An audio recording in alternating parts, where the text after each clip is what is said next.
Hai, welcome to my YouTube channel. Jadi di video ini saya akan menjelaskan yaitu tentang kalimat efektif. Jadi buat kalian yang mau belajar, silakan simak video ini dari awal hingga akhir, oke?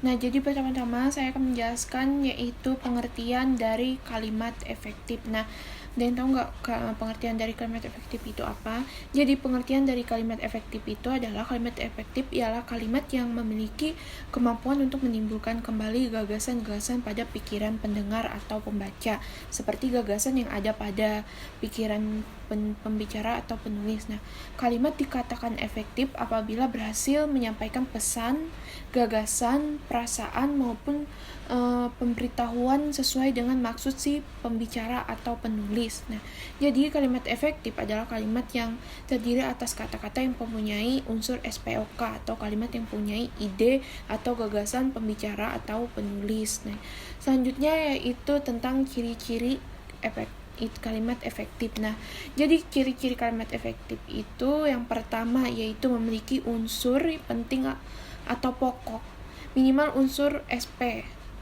Lalu yang kedua yaitu taat terhadap tata aturan ejaan yang berlaku.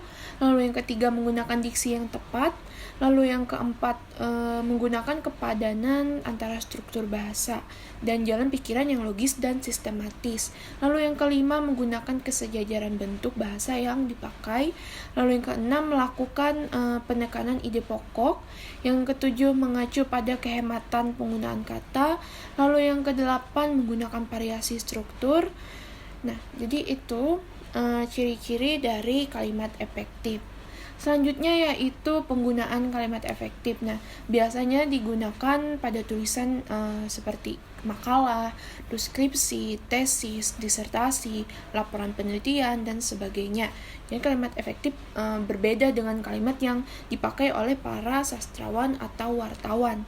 Selanjutnya yaitu syarat-syarat kalimat efektif. Syarat-syarat kalimat efektif itu ada yang satu yaitu kelogisan. Kelogisan ini seperti kalimat pasif dan aktif harus jelas, lalu subjek dan keterangan harus jelas, lalu pengantar kalimat atau predikat harus jelas, lalu induk kalimat atau anak kalimat harus jelas, dan subjek tidak ganda, lalu predikat tidak didahului kata yang. Jadi itu yang syarat yang kelogisannya. Lalu yang kedua yaitu kepararelan. Kepararelan ini mempunyai predikat kalimat menjemuk serta rapatan harus paralel. Artinya jika kata kerja harus kata kerja semuanya, jika kata benda harus kata benda semuanya. Jadi seperti itu syarat-syarat dari kepararelan. Lalu yang ketiga yaitu ketegasan. Nah, yang ketegasan ini unsur-unsur yang ditonjolkan diletakkan di awal kalimat. Terus membuat urutan yang logis, misalnya kayak 1, 2, 3 atau kecil, sedang, besar. Lalu anak-anak, remaja, dan orang tua seperti itu. Itu merupakan syarat-syarat ketegasan. Lalu yang keempat yaitu kehematan. Syarat yang keempat yaitu kehematan.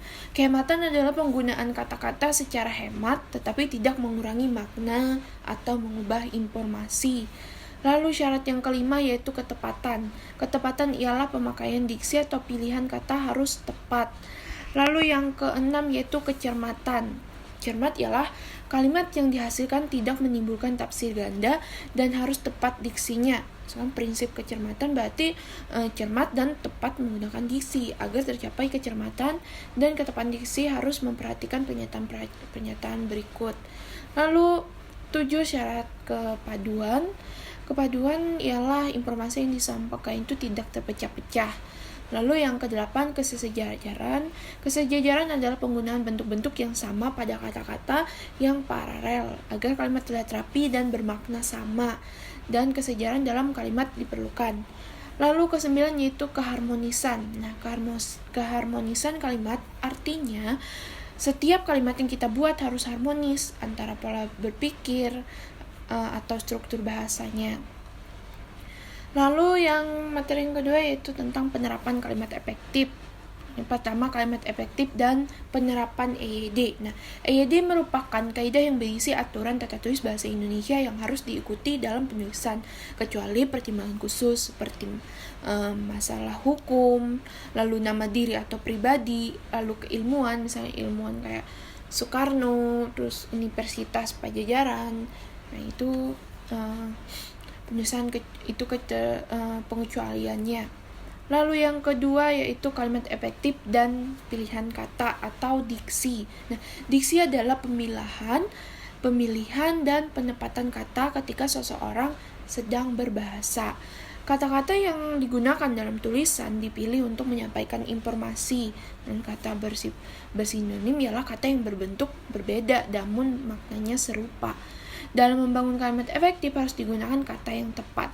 Lalu yang ketiga yaitu kalimat efektif dan kesepadanan serta kesatuan. Nah, kalimat yang lengkap dapat terdiri atas unsur-unsur kalimat yang meliputi subjek, predikat, objek, keterangan, dan pelengkap. Nah, kesepadanan ialah hubungan timbal balik antara subjek dan predikat, antara predikat dan objek, serta dengan keterangan atau pelengkap. Nah, kesatuan ialah bahwa setiap kalimat harus mengandung satu ide pokok atau kesatuan pikiran. Lalu yang keempat yaitu kalimat efektif dan kesejajaran bentuk. Apa yang dimaksud dengan kesejajaran atau paralelisme? Nah, di dalam penyusunan kalimat efektif ialah penggunaan bentuk-bentuk bahasa yang sama atau konstruksi bahasa yang sama dan dipakai dalam susunan serial seperti itu. Nah, lalu prasa atau kelompok kata disejajarkan dengan prasa. Nah, demikian juga kata benda, kata kerja, kata sifat disejajarkan dengan kata benda, kata kerja, atau kata sifat. Nah, lalu yang kelima yaitu kalimat efektif dan penekanan ide pokok. Nah, kalimat efektif dan penekanan ide pokok itu ada posisi kata dalam kalimat, lalu urutannya logis, dan pengulangan kata. Lalu yang keenam kalimat efektif dan penghematan kata. Yang pertama itu pengulangan unsur kalimat, lalu yang kedua penggunaan hiponimi, seperti itu kalimat efektif dan penghematan kata. Lalu yang ketujuh itu kalimat efektif dan variasi struktur. Satu, penempatan unsur-unsur kalimat. Jadi variasi panjang pendek kalimat yang pendek belum tentu mencerminkan kalimat yang baik atau efektif. Kalimat yang panjang pun belum tentu terlalu rumit dan tidak efektif. Kalimat yang panjang pun karena yang akan diungkapkan cukup banyak dan perlu rinci, dapat lebih efektif. Nah, dalam suatu tulisan keduanya dapat dipadukan untuk menghindari kejenuhan pembaca. Nah, lalu yang kedua pemilihan jenis kalimat. Nah, variasi kalimat dapat dilakukan juga dengan memanfaatkan berbagai jenis kalimat yang ada. Nah, ada 3 jenis macam kalimat, yaitu yang pertama kalimat berita, lalu tanya, dan kalimat perintah. Dengan variasi kalimat ketiga tersebut, maka akan menyegarkan tulisan. Nah, yang ketiga yaitu pemilihan bentuk aktif dan pasif. Kalimat aktif apabila subjek melakukan suatu perbuatan, itu umumnya predikat kalimat aktif berupa kata kerja yang berawanan seperti me, ber, dan ada pula yang tidak menggunakan awalan aus. AUS seperti itu. Lalu kalimat pasif apabila subjek kalimat tersebut tidak berperan sebagai pelaku tetapi sebagai sasaran perbuatan yang dinyatakan oleh predikat. Lalu karya ilmiah umumnya cenderung menggunakan kalimat pasif untuk lebih menunjukkan hasil dari suatu perbuatan daripada pelakunya. Lalu yang terakhir yaitu kalimat pasif dapat berinci predikatnya menggunakan imbuhan di dan imbuhan ter. Jadi seperti itu dia penjelasan saya tentang kalimat efektif, dan sekian itu saja yang bisa saya sampaikan, dan terima kasih yang sudah menonton video ini dari awal hingga akhir, dan sampai jumpa di next videonya. Sampai jumpa.